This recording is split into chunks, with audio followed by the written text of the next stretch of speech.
Welcome back to the Surrender the Glory podcast. I'm your host, Travis Green, and today we're joined with Taiwan Esterling, and we're just going to hear his testimony today. So what you been up to? Tell me about yourself. Oh man, thank you for having me, Trav. Man, a lot between work, family, newlywed. Life has been good.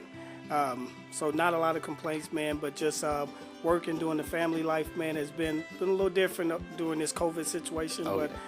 Blessing to be able to be here and to be able to give my testimony today. Awesome, man. We're glad to have you. Anytime we can hear a story of coming to Christ and walking in His shoes, man, it's what we're about. So, Yep. So how was life growing up? What was life like growing up? Man, life growing up was interesting. Dad was military. Mom worked a couple of different jobs, so we traveled quite a bit. And then at some point, my mom and dad separated. So my mom was a single parent raising 4 kids. And as 2 boys and 2 girls, life got a little challenging, man. Tried a lot of different things and went a lot of different directions that took us on some paths that probably weren't the greatest. But it got us to where we are now. So, yeah. I mean, it's a blessing to be in the situation I am now, with the family, with children, a wife, and a great job, considering some of the things that I experienced as a kid and as a teenager and a young adult. To be able to sit here and be able to talk about those type of things is a blessing in itself. Oh, that's awesome. Yeah, it's the broken roads that really help us, understand where we came from and really appreciate what we have and what God's given to us.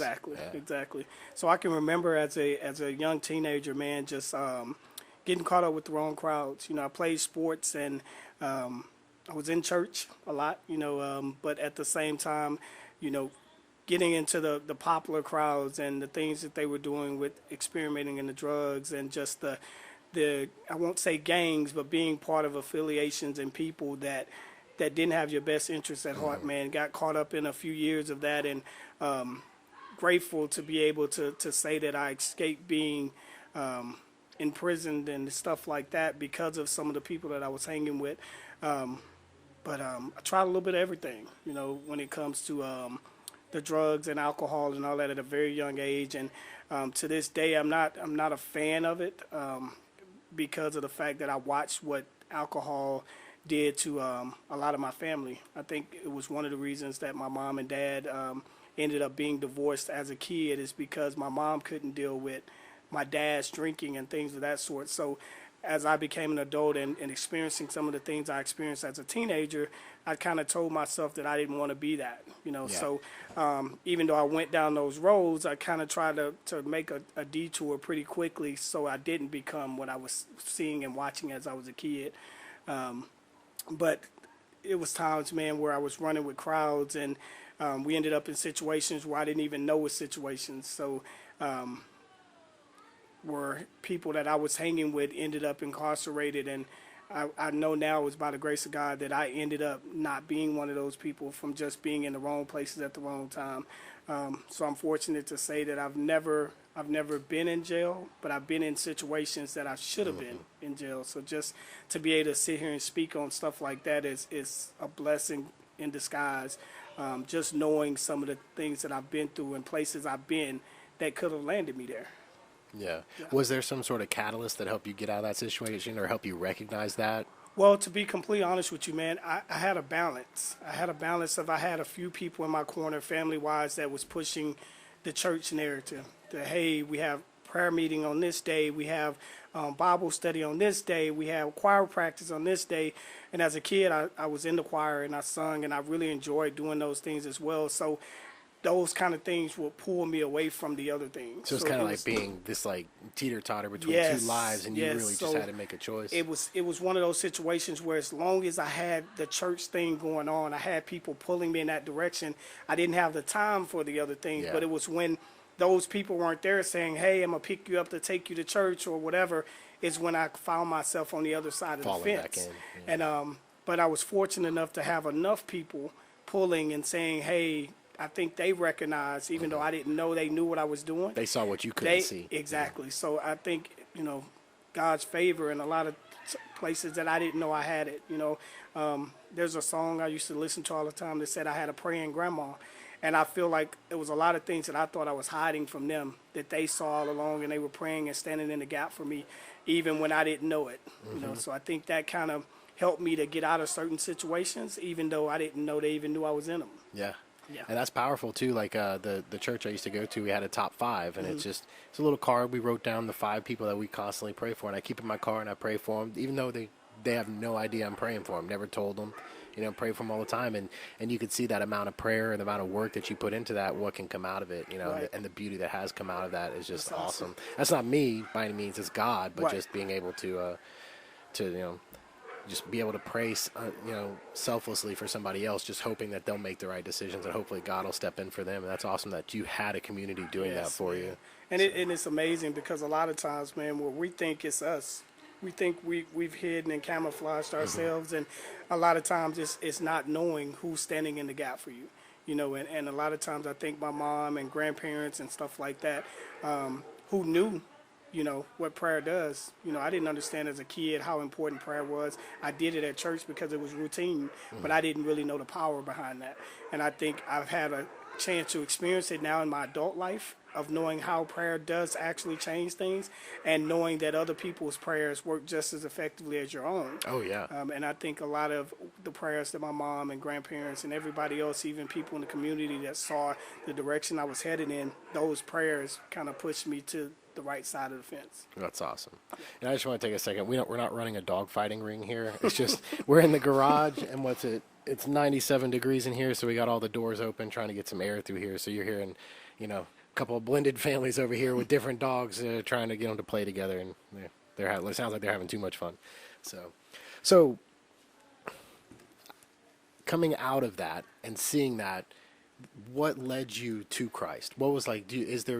Was it just the upbringing of knowing, hey, Christ is always there for me, and you just relied on it more, or was there just like this one instance that you just knew, okay, my life is now God's hands? Like, was there an epiphany to where something happened that was, or was it just this, you know, overbearing knowing that God's always been there for you? Or Yeah, that's a great question, man. It really came down to a combination of a few different things. I was at a place in my life about 4 years ago, man, where I had hit what I call a fork in the road, and I had tried everything my own way. I had tried everything, and a lot of times we get so caught up in ourselves that we feel like we can control everything in our lives. We take certain paths, and we're like, I did this, and it was a situation where my mom and dad reunited when I was 17, and I started building a relationship with my father, and at that time he became a minister. And during that process, I had watched a man that I felt like had left and abandoned his family to do whatever it was, and regardless of reason behind my mother and him separating, I felt like it was in a sense of abandonment. And over the years, I had an opportunity to build a relationship with him and figure out a lot of why things happened the way that they did, and get a little bit more understanding as in my adult life. And then my dad got really sick. But during that process, you know, I got a chance he had became a man of God, and he wasn't perfect, but he was striving to be better than he was the next day. And seeing that a person that I never really knew as a kid, knowing that he could change and see the type of leadership he had and the lifestyle he was living to try to make sure that his family was on the right track with God, it encouraged me. It encouraged me to want to be better. And then I lost my dad. I lost my dad to cancer, and watching that process, but the whole time his faith never wavered. You know, the whole time he still believed that it was part of God's plan, and seeing that and knowing even in his sickness that there had to be a God, because all I could ever hear him talk about was, you know, this was God's will, and just how he wanted his family to be on the right track with God and build a relationship. And I'm like, how does a person that's dying, all they're talking about is God? Like, you know, you hear people all the time say, man, why would God put a person through this? I mean, there's he's suffering, and I'm just like, even in his suffering, all he could say was, but God, you know. And in that, you know, it just really continued to encourage me to watch that process, and just know that, you know, even a person that at one point didn't know God, didn't have a personal relationship, and in a matter of a 5 to 10 year window, changed their whole life. I'm like, there has to be a God somewhere. There's Oh, no way. 100%. So it just brought back to remembrance as a kid, hearing those conversations about who God was, but not having any personal experiences to see it for myself, and to see the strength that my dad displayed even in his sickness. It just really made me lean more toward, okay, I want a piece of whatever this is. I want to be a part of that. I want to feel whatever it is he's seeing, that he's experiencing right now. How do I get that? Yeah. And I had the butterflies in my stomach listening to certain songs in church and all that. But I think my first real experience with God was as my dad was dying, because my dad, he prayed one day, and he just said, he basically told me that he was passing the torch in so many words. And I'm just like, what does that mean? Like, you're passing the torch. And at the time, I really didn't understand it, but I touched and agreed with him. And I just said, whatever it is that God has for me, whatever the assignment he has for me, whatever he wants me to do, I'm willing to do that. And didn't even know at the time what I was speaking. I heard all the time as a kid, power of life and death lies in the tongue. And not knowing what we speak can come to fruition. And at that time, when I accepted what my dad was praying, I didn't know what came with that. And that kind of brought me to where we are now. That's awesome. Accepting Christ that day, because as a kid, I felt like, we were in church, and I don't want to call it play church, but as a kid, we were expected to do certain things. We were expected to go to church. We were expected to be in the choir. I didn't know why I was doing all that. I just thought it was the right thing to do because this is what the adults asked us to do. Yeah. And now I've come to realize that a lot of that, it was in preparation for what God has me doing now. Yeah. That's awesome. And that's crazy. Like, you're sitting there telling that story, and like my dad kind of went the same path. He got cancer and passed away. And I wish I would have had your resolve, like, at that, and had that understanding, because I definitely didn't. I wasn't walking in the faith at that time. But my dad was never a huge man of faith, but he knew he had a 2-year diagnosis. They basically told me you got 2 years, and through that 2 years, he never complained. He did everything to extend his life a little bit longer to be with us. But in the end, he was going to church regularly. He was hungry for it. He was waiting for these next Sundays or Wednesdays that they can go. And to me, I'm just like, why? Like, why? To me, it was just like, why are you doing that? And I didn't have the full understanding. And when he passed, I went into the woe is me, why would God do this? Right. Not, hey, we live in a broken world where broken things happen. This is not a perfect place. If it was, it'd be heaven. That's where we're going. Right. We're here now in this broken, sinful world. But God, looking back every step of it, I can see, like, God touched my dad when he was battling the hardest battle of his life. Exactly. And my dad was comfortable in that. He wasn't scared to die. I'm sure he didn't want to leave us, but at the same time, like it was peaceful, Yeah. But I wasted 2 years afterwards before I stepped foot in church again, and I was just angry with God because I went down. I didn't have that role like that, so for me it was a little bit different for me to finally step in. But God humbled me the second I stepped foot in a church. He humbled me to where I broke like a baby. I was crying. I mean, I'd never been to this church ever. Wow. Yeah, I'm just like sitting there crying like a baby, and people are putting their hands on me, and I'm just like, this is really weird. What's and but it's exactly where I needed to be. But God knew that broken road for me, and he knew how long it was going to take me to get there. And if it would have happened instantly, I probably wouldn't have taken it as seriously or whatever. I had to build that up and to be shown that God is greater than I am. I'm not the master of this ship. Yeah. I'm just here for the ride. This is God. It's God's will, above and on earth. So, and you just got to give it to God. And that's awesome that, and like you were saying, you went from just like a selfish situation, and addiction's tough. Yeah. So alcohol and addiction's tough. Yeah. So when you're dealing with that, you want to say, you want to be angry and be like, this person's so selfish, but the hold of addiction, and then to be able to break that, Yes. to come back to a family that you've recognized, I need to make amends, Yes. and then to give your life to God. It's to go from like a selfish act to the ultimate selfless act. Right. Because you have to humble yourself enough to say, hey, I was totally wrong. I need you to your family and to God. Exactly. So that's you're admitting it here on earth. I mean, you could admit that to God in a closet somewhere where no one sees it. Exactly. But when you come back into a community that knows what you've done and you've left, Exactly. to humble yourself like that shows that heart change, and it's just that's absolutely amazing. And as men, man, it's very important that the world sees that more often because men, we're very private people. And proud. And we proud, yeah. So it's a situation where we'll do a lot of things in private, and we feel like that it's the healing we need, but there's other people's healing attached to us. 100. And I think that was what was important for our family as a whole, was that not only did the separation and the things that we had going on affect one person, it affected a family of people, and those chains had to be broken at some point, because we know a lot of things are generational.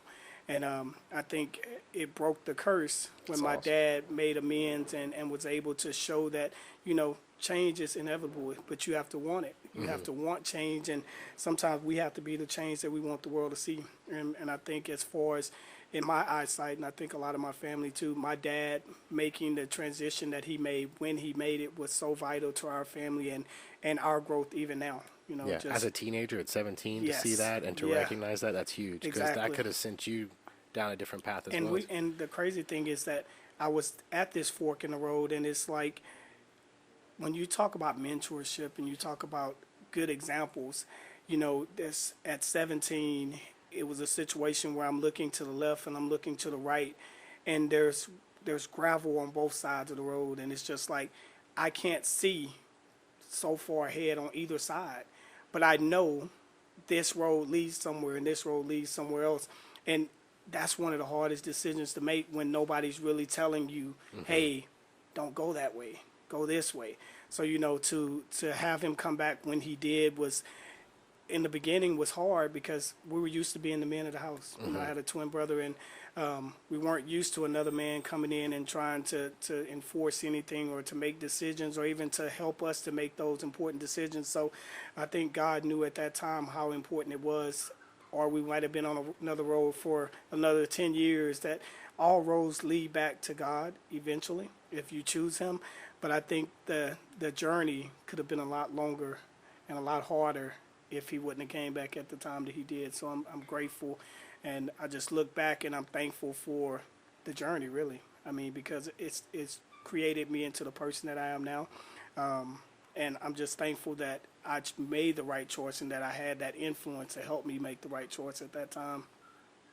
That's awesome. Yep. So having that as your background, moving in, you say you newlywed, right? Yes. Awesome. Yes. Blended family. This is great, Yes, right? sir. So how do you use that to help the next generation?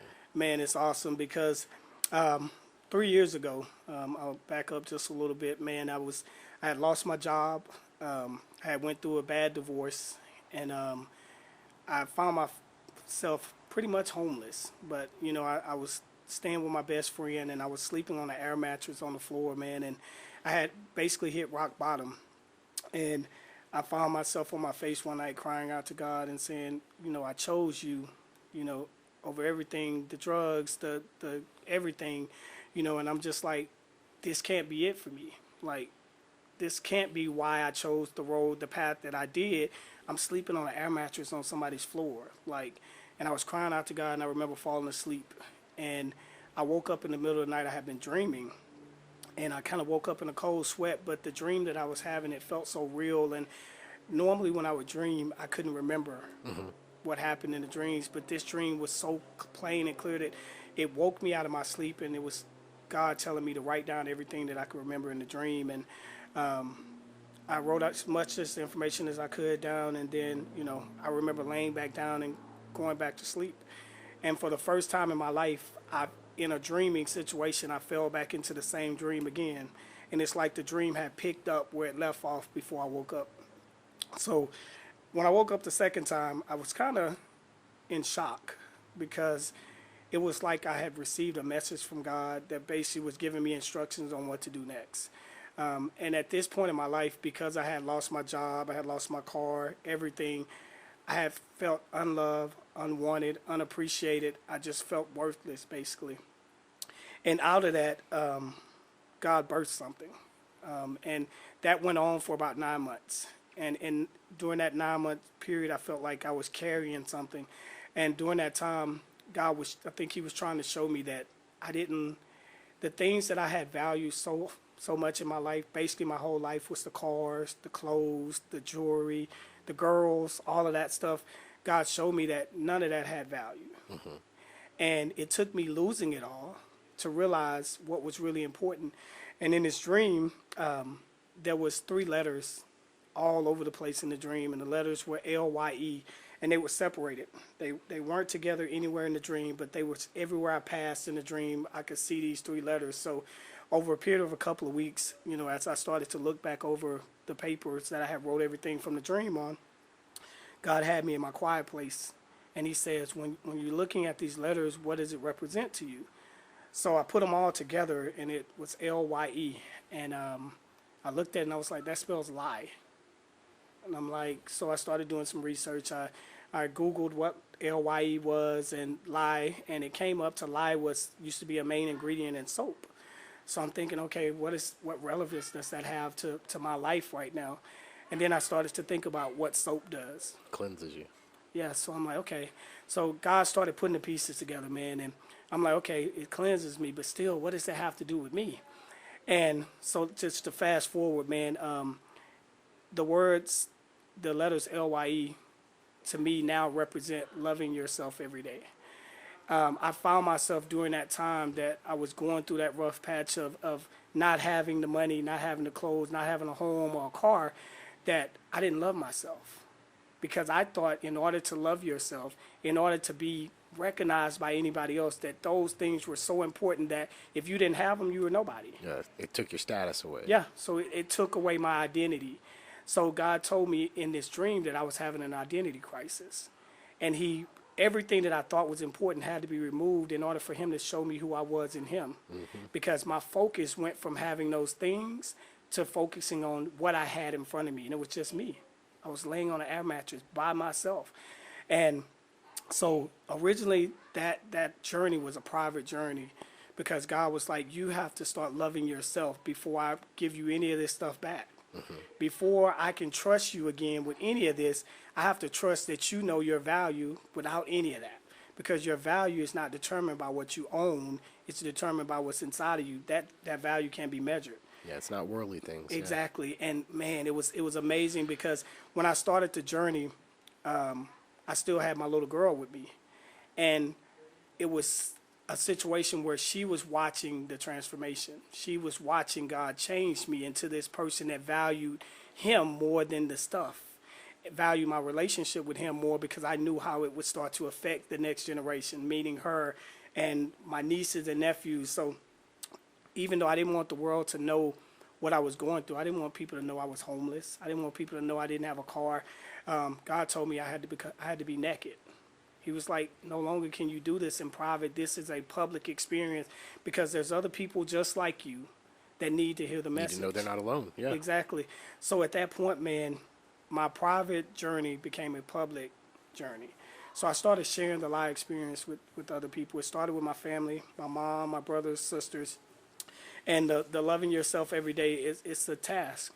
It is not a situation where I wake up every day and I'm just like, oh my God, I love myself. It's not easy. It was figuring out, even though I have these flaws, I have these things that I feel like areas I need to grow, that's okay. But you still have to love yourself enough to want to change. And that was my biggest thing. It's recognizing that in order for me to, because I felt like, when I went through the divorce, that like I felt unwanted. And God has said to me, like, before you can have the responsibility of loving someone else and know how to love somebody else, you got to learn how to love yourself first. And that was hard for me, because it's so easy for us we look in the mirror and we look for those flaws. We look for things about ourselves that we hate. And at the end of the day, I'm looking for somebody to come in and love me, but I didn't love myself. So God said, until you can love yourself right where you are, that doesn't mean that you don't have to change in areas, but to start loving yourself and appreciating, knowing your own value. I can't send you a wife. I can't send you a family. I know you desire that, but until you figure out who you are in me, then none of that's possible. And so this journey, man, went on for 3 years. 3 years of learning to love myself even without the things of the world that we've been taught determines your value. So I went on that journey, man, and to say that I'm married now, like you said, I have a blended family, it just tells me that I'm on the right track. Not because yeah. I'm perfect, but because God's grace and my dedication to becoming better. I tell young men all the time that I meet, because I mentor a group of guys, and I'm like, look, loving yourself every day is a journey, but we're all at different places of our life. Some of us may be 40, some of you may be 18, but it's up to us to start somewhere.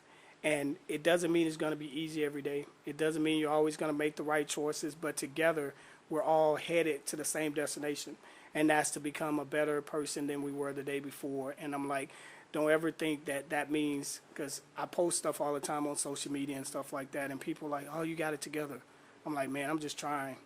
That's Yeah. all God asked of us. He asked us to try, and that's where I've been. I've been trying, and with my family every day now, I get an opportunity for them to see my growth, but also for me to see them grow and to encourage one another to just be better, no matter what it is, whether it's with sports, whether it's with school, whether it's with our jobs, just strive to be a better person and be the change that the world needs to see. Yeah. That is awesome. That's awesome that you're mentoring people too. Yeah. Because the message, I mean, like they say, if you don't speak the message dies with you. Yeah, and exactly. so like, and that's Christians aren't called to have an easy life. Right. We're called to have a tough life. Right. And I guarantee you, no Christians ever said, "Hey, I went and talked about my faith, and Right. I've never in my life been ridiculed. I've never been mocked. I've never been pushed down." And that's the thing is like when you do these things and you put yourself out there and the message is being heard, you are going to face an uphill battle. Yeah. So the harder that and the closer you get to Christ, the harder the battle is going to be, especially in this world, because Yes. Satan owns this world. It is his dominion, his rule. And people think, oh, God owns this world. Yes, God owns everything, but he's allowed Satan and sin to be in this world, and that is our test. We are sinners. We're always going to be sinners. There's not one person that's in heaven that's not a sinner besides Christ. Absolutely. Period. So it's not that we can live these perfect lives. It's that we can recognize that this is a broken world, but we have to be the shining light. Exactly. And we're not here to judge. We're just here to help guide anybody that is hungry for that knowledge and wants to seek that knowledge. And yeah, but it's tough. You're gonna face it. And I mean, social media. I mean, you can see. I mean, it's a keyboard warriors are the most negative people you can ever have because they don't have to face you. Yeah. And that's the problem with cyberbullying, all that stuff. So like in this day and age, like having a mentor, having someone that can guide you through this stuff is just, it's worth its weight in gold. Yeah. Especially someone that's been where like you said, you've been, and you can show these young kids and even older men, hey, it's going to be okay. Exactly. But this is where you need to start. You need to love yourself. You need to recognize that you're enough. Yeah. And you're never too far gone. Exactly.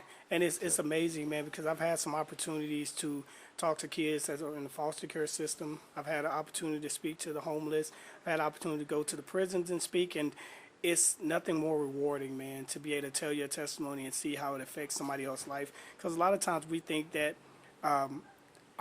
the way we learn is through our own personal experiences, but people can take from your experiences and not go down the same road or not have to take some of the same pain that you had to go through.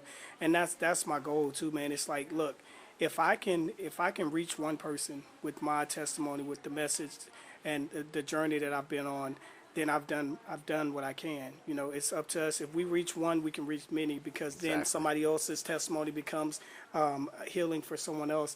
And I hear people all the time say, "Oh, that's not my problem," but it is. It is. It is. We are here. Yeah. Humanity is humanity. We are all human beings, Exactly. and we're here to be called for one another. Yeah. To look after our brothers and sisters. That is the fundamental message. What you just said of why Billy and I did this, why Jamie and I started this, is if it doesn't matter. It doesn't matter likes, doesn't matter follows, doesn't matter any of that stuff. If we can have one person listen to this and be like, that helped me in any kind of way whatsoever.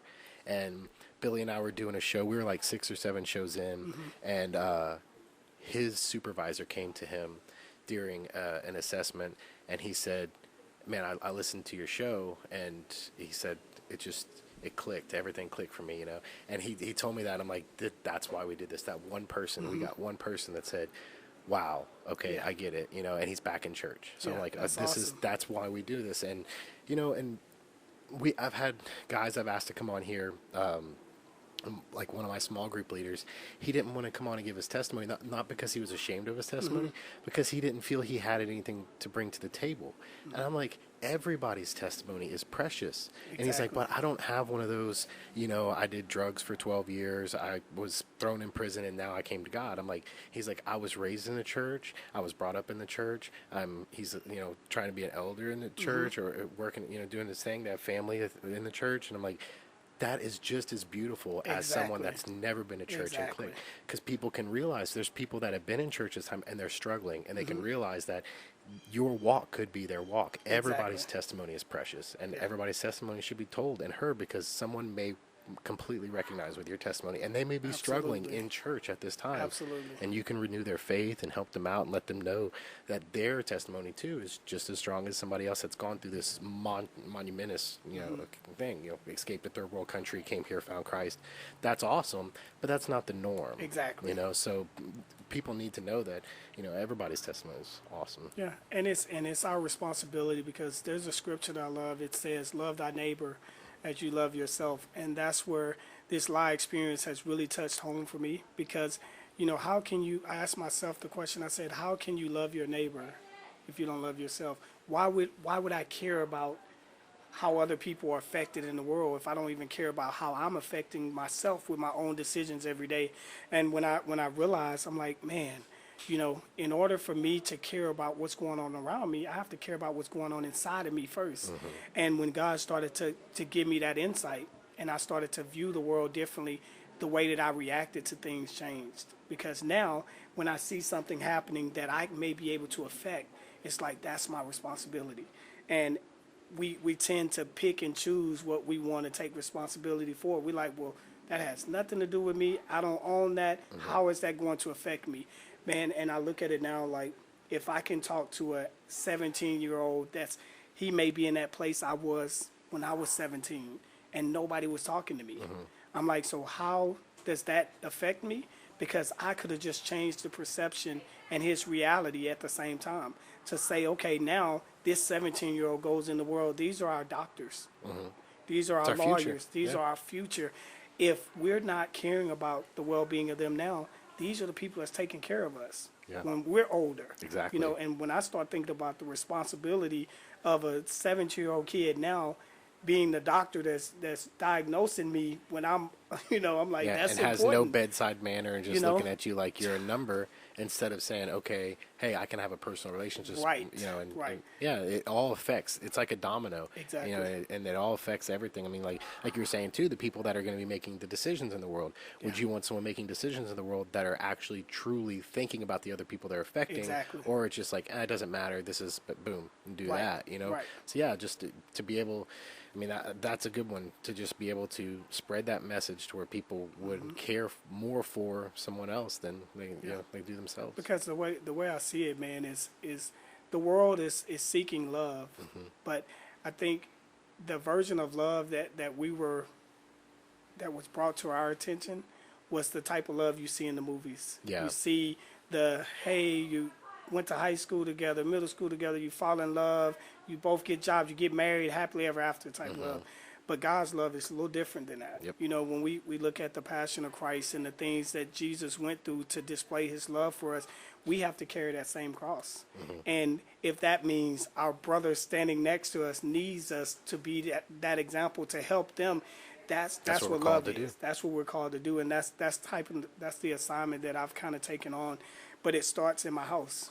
You know, Definitely. it starts It with has me. to. If you know, I hear people say all the time that, you know, you have people that's saying one thing and they're living a different way, and that doesn't mean that we don't fall short, that we don't have shortcomings, but making sure that our actions is reflected in our walk. I think a lot of the church people, I think we're losing people when it comes to the battle, because they see people that go to church every day, and they see that the way that they are in church outside, and then outside of the church it's a little different. So I think it's important that they see people like us You may not see us in the church every day, but they see that we're real, we're open, we're honest about our situations, what we've gone through, and just being transparent. I think that's what the world needs is And transparency. truly caring for individuals, Exactly. even whether you know them or not. Exactly. You know, and like you were saying too, like Christians aren't. We're not called to judge people, but like you're Exactly. saying, you got to start in your own home. I mean, the speck in the log. I can't point out a speck in your eye when I have a log sticking out of mine, right? So if I'm like, oh, you're screwing up, man, you're not doing good with your kids, and here I am, I've neglected my kids for the last 2 weeks. I'm going hanging out with my buddies. Yeah, I can point it out, like, yeah, you're probably slipping or whatever you're doing, but here I am, I jumped off the cliff. So how am I going to point? It? You know, it's hypocritical. It's awful. So it's like until you can get your own house in order, you can still love on other people and stuff, but I mean, as far as like you're saying, you need to get your own ship in order before you start really trying to help other people. But I think it's important that people get to see us. They get to see the real you. I mean, there's so many people, man, and we were talking at work a few days ago, and there's a lot of how do I want to say it? There's a lot of showbiz. Like you have people for a certain group of people, they'll show a certain side of them. Like you get to see, but when people can see real people that have struggled in life that they can relate to, it's important because to know that you don't have to be perfect. Yeah. That God doesn't only accept you if you're doing it all the right way or you've made all the best decisions in your life. God can use any of us. And I look back and I know at one point in my life I was like, why would God use me? Because somebody told me that one time. It was like, man, God still loves you. God can use you. I'm like, for what? What could God use me for? Man, I used to sell drugs. I used to do this and that. And they're just like, man, do you know that everybody that God used in the Bible had a problem? It's like you had thieves, you had prostitutes, all these people God used. Why did he choose those people? He turned down David's 6 older brothers that were way more capable at the time to lead and chose David to be the new ruler, chose David to go after Goliath. I mean, God uses the weak and the broken and the suffering to show that he can do it through anybody as long as they have the faith in him. Exactly. Period. I mean, they could have sent down 20 centurion, whatever, to kill. No, he didn't. David's like, I'll go with a slingshot. Right. You know, it's like, yeah, because he had that much faith. He knew he went and got his 5 stones, and he knew God's going to take care of me. God chose me to be here. This is what I'm going to do. This is my amount of faith. It wasn't David saying, I'm going to do this. Exactly. It was saying, God's going to do this through me because I have that amount of faith in him. Yeah. And as long as you're looking at that, it's not me doing it. It is God doing it through me, giving me the means to do it through. And it's just, you can change lives that way. And once people start thinking that, like, it's unbelievable because, like you were saying, there are all these different groups that want to identify in their struggles. But what people don't realize is struggle is universal. Yes. Like, and if people sat down and talk like we talk, you'd realize a lot of these struggles are very similar. Your father's and my father's death are very similar. We had 2 different outcomings. But if we were to sit down at the time, you could have probably told me, and I wouldn't have gone through 2 years of misery and pain because I could have seen how you're walking through this and I would have recognized those things. So having a mentor in that situation, I didn't have that. The only mentor I ever had, I just watched die while I had my hand on him. You know, and I'm just like, I thought that was the end of my world. I'm like, who am I going to look up to? Who am I going to call when I have a problem? Who's going to help me stop a leaky pipe or help me, fix my car? Like, everything I had known, I put my identity in my father, not my father. I put it in my dad. And that's where I realized I was making my mistake. I love my father more than anything, but God is greater. And God gave me that father to structure my life and show me how a life should be living. And I appreciate that, and I realized that my father was perfect for me and gave me what I needed to come to Christ. And he did it on his deathbed.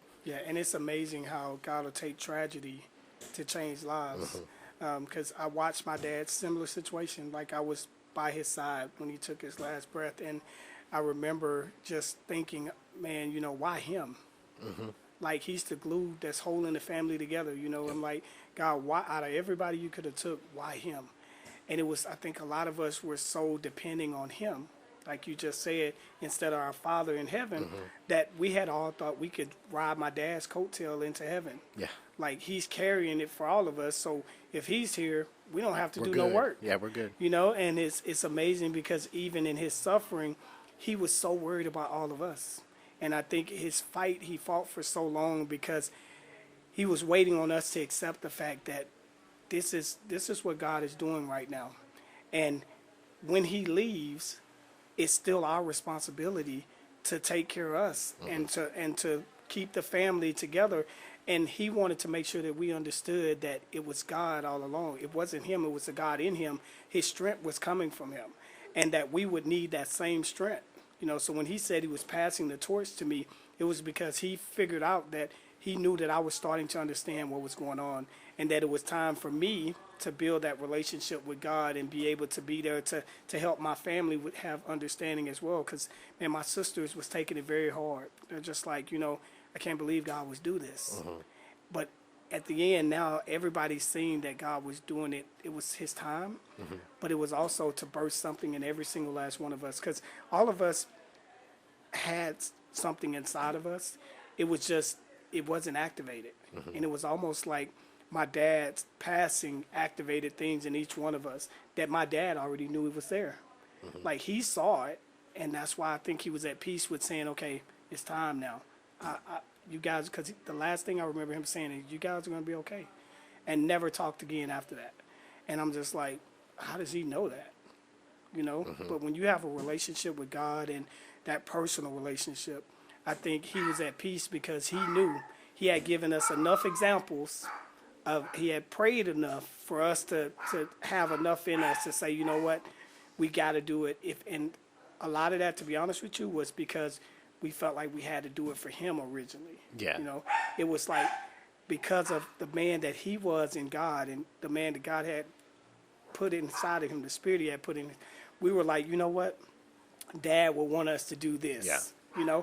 And God will use that kind of stuff. He'll use the tragedy. It was just like, even with the dream, it all came together. It was just amazing because, I read an article one time that said there are so many dreams buried in the graveyard. And I thought about, when my dad passed away, he had all these dreams and visions and things that he wanted to pass. And I remember my mom saying, oh, we had all these plans. We had all these dreams. My dad just retired. Yep, same thing. Man, and it's crazy because then God gave me a dream. And the first thing that I heard inside of me when God was speaking to me, I knew it was God. He was just like, you can't let the dream die inside of you.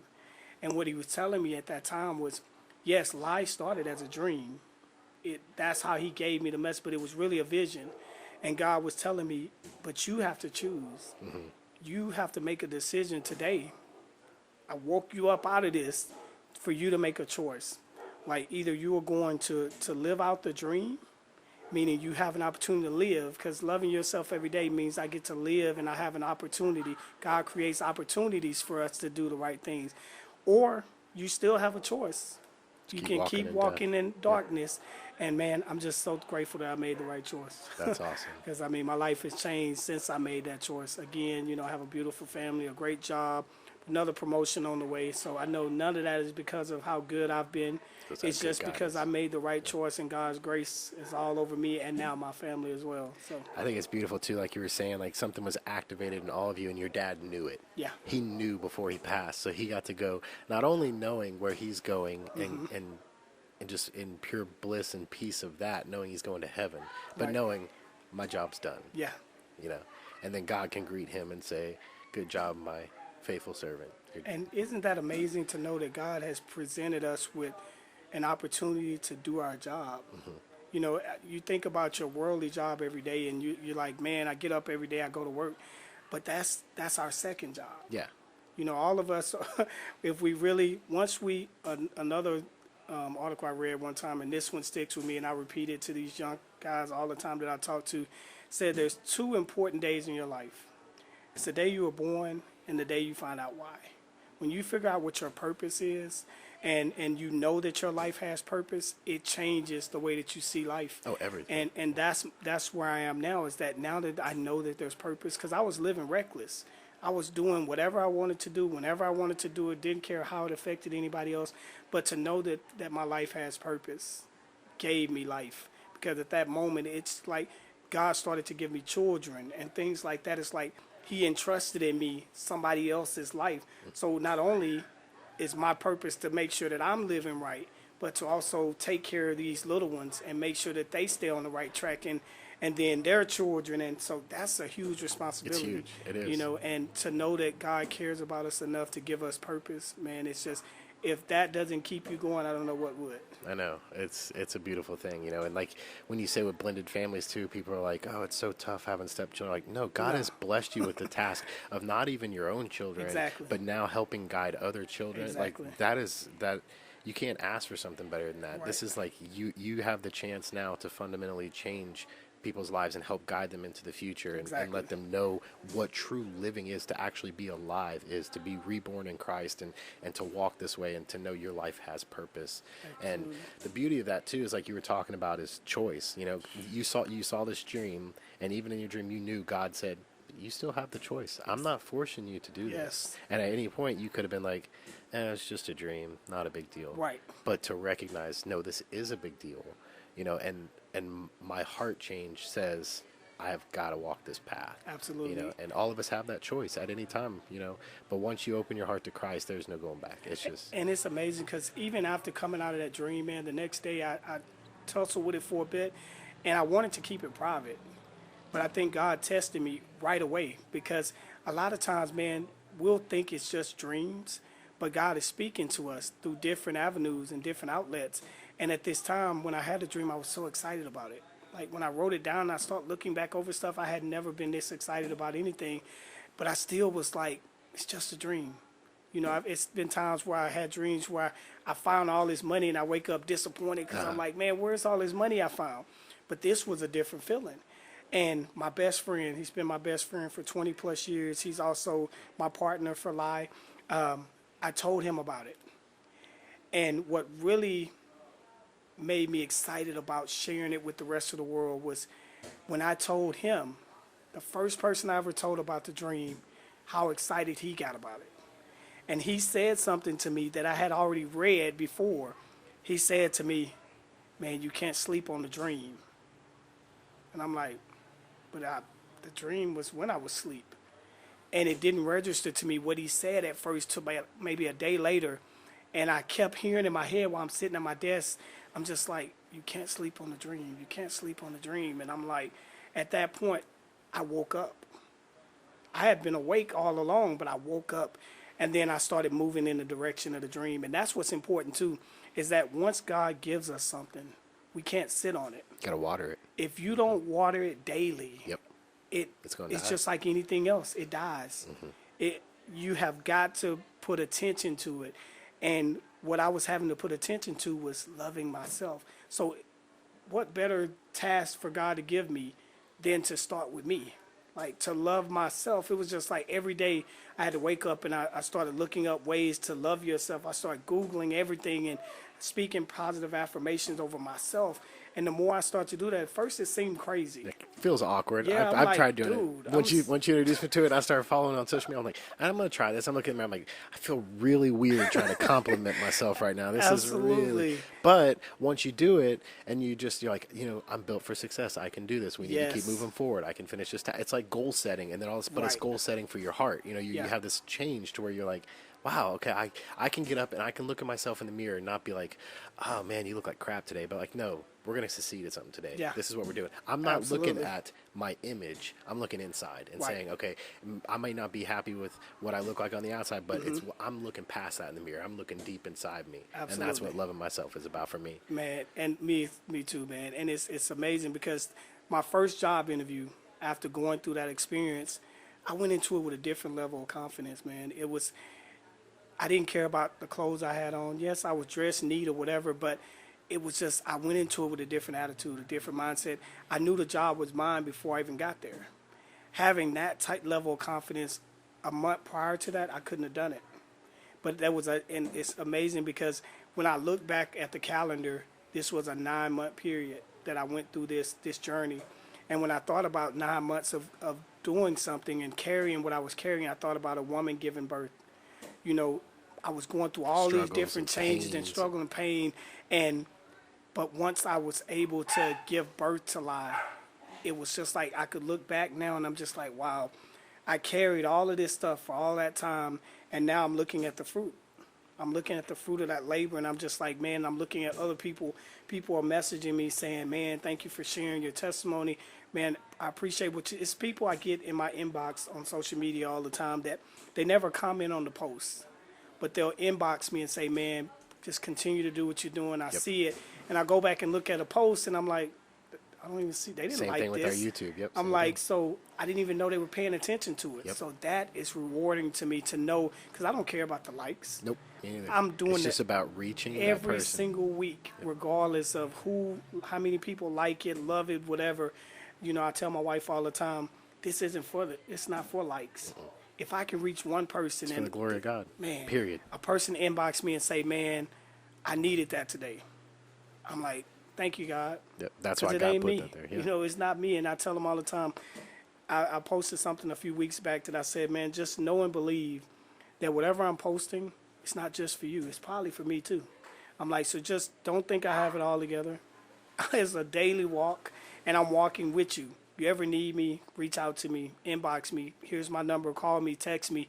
And it's just been amazing, because even with people knowing that I'm not perfect, and that I'm striving to be better, and it's the God in me, you know, people identify with that, and they're reaching out. Yeah. So, you know, whatever God is doing through me is working. So that's pretty amazing to know that, you know, something that started as a dream is becoming reality for myself, but for others as well. Yeah, and it's going to be changing carried on by lives. a whole nother generation. Exactly. You got these younger men coming up and being like, this is what I went through. Lie helped me through this. Let me share it with you. Exactly. And then on and on. Yeah. Yep. Yeah, testimony is so powerful. Yeah. Yeah, that's awesome. So, future plans, what y'all got? Man, we just did a Hope for the Homeless block party in downtown Houston a couple of weeks ago, man. Amazing turnout. We fed over 1,500 homeless people, man. We got to share our testimonies, man. It was an amazing time. We have a couple of different events that are in the works now. We're traveling a little bit. They have a Goodwill is throwing a foster care event in November for Thanksgiving, so we'll be attending that. But, man, we're getting... with COVID and everything else that's been happening, it's kind of restricted us from being able to be out as much as we would like to be, man. But we're active. We're out, even if it's just, you know, walking the streets, trying to get the message out there, or just going under the bridges and going to the homeless and speaking to them, because, you know, homelessness is a condition. It's not who you are, you know, and just getting them to understand that. And a lot of times when people see them, they look down on them. Like, man, I mean, if I can work, you can work. But we all have different situations in life. So, man, we've been trying to put a lot of attention and focus on those people to make sure that they understand that God loves them too. And that, you know, this is a condition, it's temporary. And we want to help them get out of those temporary situations and to do it the right way. So that's kind of been where we are at recently. But looking for opportunities, man. Looking for opportunities to be out there and spreading the word and changing lives on a daily basis. So as people reach out to us, we're reaching a hand to help. Well, how can they reach out to you? Man, so our website is www.lie.today. That's L-Y-E? L-Y-E.today. And the reason for that is loving yourself every day starts today. You know, the moment that we present the message to you, we don't want you to wait a day or week or whatever. It starts the day that we present it to you. So that was the significance of the website. But it's www.lie.today. And on social media, how can they find you? Facebook, same thing, lie.today. And Instagram, lie.today as well. Awesome. And if someone wants to message you, would they go through the website and contact you, or for like personal messages if they want mentoring or? Yeah, so as you go onto the webpage, as soon as you join the page, there's a pop-up, and the pop-up allows you to be able to make contact with us. So instantly, as you put your information in there, you can ask for somebody to reach out to you, leave your phone number or your email address or whatever, and that message goes directly to us. So one of us reaches out immediately. So it's pretty awesome because we get those pop-ups, we get the messages all throughout today. So we're pretty quick to respond. That's beautiful, beautiful. Awesome. Anything else you want to add or anything throw in there? No, man, I appreciate you having me today, man, letting me share my testimony, man, and hopefully it reaches someone and helps them as well. Heck yeah. Yeah. Thank you so much.